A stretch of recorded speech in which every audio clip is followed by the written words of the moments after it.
Trading की दुनिया में ना एक ऐसा नियम है जो सब कुछ बदल सकता है। मतलब ये आपकी पूरी जर्नी बना भी सकता है और बिगाड़ भी सकता है। तो आज हम उसी सबसे ज़रूरी नियम की बात करेंगे।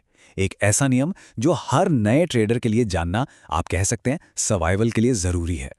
अच्छा, चलिए एक सिचुएशन सोचते हैं। ये एक ऐसी सिचुएशन है जो हर ट्रेडर, खासकर नए ट्रेडर्स ने जरूर फेस की होगी। मान लीजिए आपने कोई ट्रेड लिया और वो आपके खिलाफ जाने लगा, मतलब लॉस में। अब अगला कदम क्या होगा?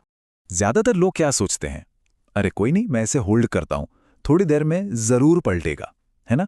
ये सोचना बहुत ही नेचुरल है, बहुत ही ह्यूमन रिएक्शन है। लेकिन सच कहूँ तो ये कोई स्ट्रैटेजी नहीं है, ये सिर्फ उम्मीद है। और ट्रेडिंग में उम्मीद पर टिके रहना शायद सबसे बड़ा और सबसे खतरनाक जाल है। तो सवाल ये है कि अगर उम्मीद के सहारे बैठना सही नहीं है, तो फिर सही रास्ता है क्या? इसका जवाब एक बहुत ही ज़रूरी टूल में है। एक ऐसा टूल जो मार्केट में सर्वाइव करने के लिए, टिके रहने के लिए सबसे ज़्यादा ज़रूरी है, और इसका नाम है स्टॉप लॉस। इसका कॉन्सेप्ट ना बिल्कुल इसके नाम जैसा ही सिंपल है। स्टॉप यानी रोकना और लॉस यानी नुकसान। सीधा सा मतलब है एक ऐसा तरीका जिससे आप अपने लॉस को बड़ा होने से पहले ही रोक देते हैं, इससे पहले कि वो इतना बड़ा हो जाए कि आपके हाथ से ही निकल जाए। अगर थोड़ा टेक्निकली समझें तो ये क्या है? ये ब्रोकर को दिया गया एक प्रीसेट ऑर्डर है। आप पहले से ही तय कर देते हैं कि अगर प्राइस इस लेवल तक गिर गया तो मेरा ट्रेड ऑटोमेटिकली बेच देना। मतलब ये एक तरह की लक्ष्मण रेखा है जो आप खुद खींचते हैं।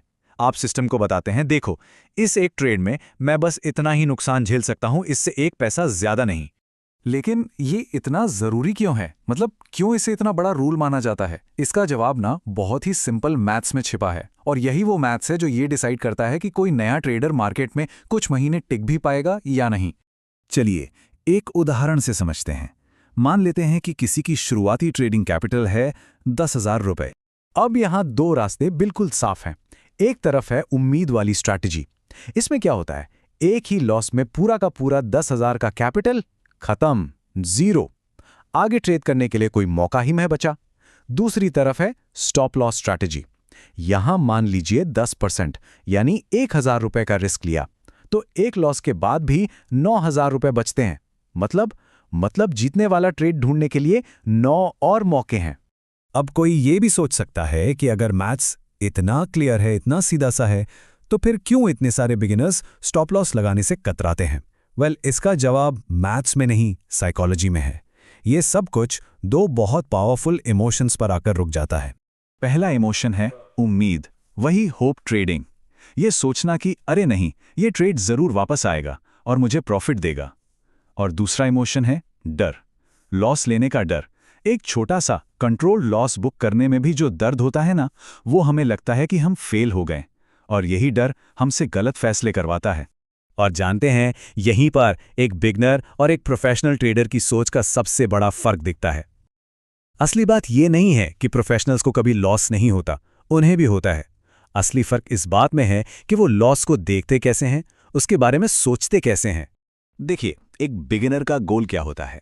लॉस से बचना किसी भी कीमत पर, जो कि सच तो यह है इम्पॉसिबल है। वहीं एक प्रोफेशनल का गोल क्या है? लॉस को कंट्रोल करना। वो लॉस को एक फेलियर की तरह नहीं, बल्कि बिजनेस करने के खर्चे की तरह देखते हैं। जैसे दुकान का किराया होता है, वैसे ही ट्रेडिंग में छोटे छोटे लॉस होते हैं। ये बस कॉस्ट ऑफ डूइंग बिजनेस है। एक प्रोफेशनल की ट्रेडिंग जर्नी असल में कुछ ऐसी दिखती है। एक छोटा लॉस, फिर एक और छोटा लॉस। ये सब प्लान्ड है, कंट्रोल्ड है, और फिर आती है एक बड़ी जीत। एक ऐसा ट्रेड जो न सिर्फ उन सारे छोटे छोटे लॉसेस को कवर कर लेता है, बल्कि ऊपर से बड़ा प्रॉफिट भी देता है। और ये बड़ी जीत क्यों मिली? सिर्फ और सिर्फ इसलिए क्योंकि उन्होंने छोटे लॉस लेकर अपनी कैपिटल को बचाया था। तो यहां का सबसे बड़ा सबक क्या है? एक बहुत पुरानी कहावत है ट्रेडिंग में, पैसा बनाने के लिए आपको मार्केट का थोड़ा पैसा देने के लिए तैयार रहना होगा। एक प्रोफेशनल इस बात को अच्छी तरह समझता है। वो जानता है कि बड़े प्रॉफिट के लिए एक छोटा कैलकुलेटेड रिस्क लेना ही पड़ता है। ये उसकी तैयारी का हिस्सा है। और ये सारी बातें हमें आखिरी और शायद सबसे पावरफुल आइडिया पर लेकर आती हैं। देखिए, ट्रेडिंग में बहुत सी चीज़ें हैं जो हमारे कंट्रोल में नहीं हैं। मार्केट किधर जाएगा, ये हम कंट्रोल नहीं कर सकते। हमारा अगला ट्रेड प्रॉफिट में जाएगा या लॉस में, ये भी हम कंट्रोल नहीं कर सकते। लेकिन एक चीज़ है सिर्फ एक चीज जो 100% पूरी तरह से हमारे कंट्रोल में है, और वो ये है कि हम किसी एक ट्रेड पर कितना लॉस लेंगे। ये फैसला सिर्फ और सिर्फ हमारा है। तो इसलिए स्टॉप लॉस को एक फेलियर का साइन मत समझिए। ये अपनी गलती मानना नहीं है, ये तो सर्वाइवल का टूल है, बाजार में लंबे समय तक टिके रहने का एक स्ट्रैटेजिक हथियार है। और एक नए ट्रेडर के लिए अपनी सोच में बस ये छोटा सा बदलाव लाना सबसे ज्यादा जरूरी है। और ये सब हमें इस एक आखिरी और शायद सबसे ज़रूरी सवाल पर लाके छोड़ता है, ट्रेडिंग का असली मकसद क्या है? क्या हर ट्रेड में सही साबित होना, या फिर इस खेल में इतनी देर तक टिके रहना कि आखिर में जीत आपकी हो?